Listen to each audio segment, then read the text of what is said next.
Hey, how's it going, guys? JJ Wilson is here. And for this episode for the JJ Starwind's Corner, I believe this is episode 19.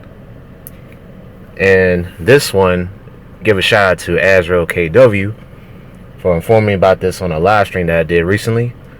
Apparently, there's some controversy in the high school football world of a team. It's a team, but the high school itself actually does not exist. And this was admitted as of today, and major news outlets, both sports and non-sports, have broadcast this story out for the public view. And let's check it out a little bit. And this one in particular is from The Guardian. I know some people aren't fans of The Guardian, but it's just kind of something that I found random.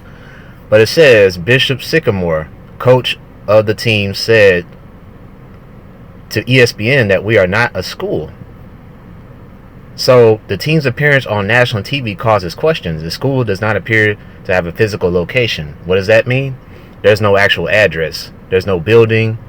There's no setting as to which place it is, as far as a town, city, small village, whatever.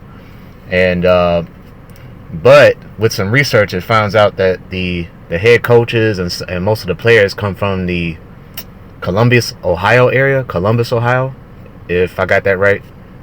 And a lot of them were actually not really who they said they are, because some of the players, they say, and shout out to Urinating Tree. He's like a big channel that does a lot of these kind of videos, sports videos, anything that's crazy and controversial, he covers it, I guess.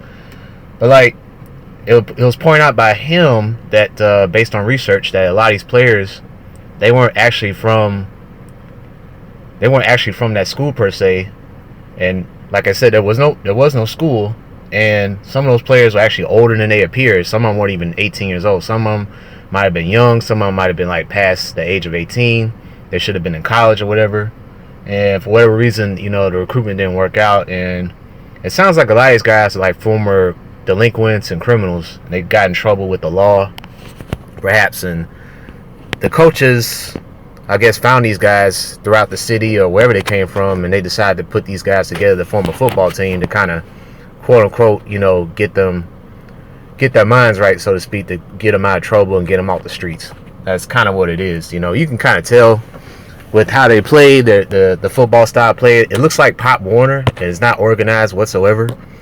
And so they played this high school called IMG Academy. And this was on national TV last week on ESPN, and they got destroyed. And not only did they get destroyed by this team, the score was 58-0, but they got destroyed by several other teams as well. They got beat by one school in Pennsylvania real bad too. I forget the name exactly, but man, whatever team they played, they never did good. And apparently, some of these coaches, let's find out the main coach's head name real fast. Okay, one of the coaches' name is Tyron Jackson. So Tyron Jackson and his coaching staff, this was not their first time forming a team like this. They had a different team prior to this one some 3 years ago, back in 2018, and they pretty much did the same thing. They were helping out delinquents and troubled teenagers form this football team or whatever. And they tried to play football without them even attending classes whatsoever. So they never had to attend class. They just had to show up and just play football, And for whatever reason, they were sponsored by this church. Actually, to be more specific, it was the AME Zion Church.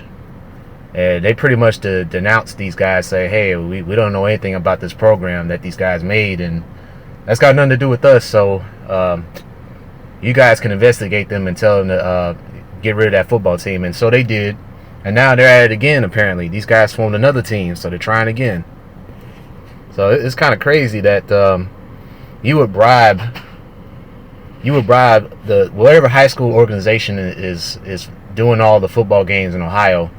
According to this article, it says it's the Ohio High School Athletic Association. So that covers all high school football teams in the state, I guess. So, and they also bribed ESPN. So they got ESPN and they got this athletic association to go ahead and do this nationally televised football game as if they're like a top-notch school, and they pretty much fooled everybody. And then you see the score, it's like What are they doing? You know, like, who's gonna watch it on national TV?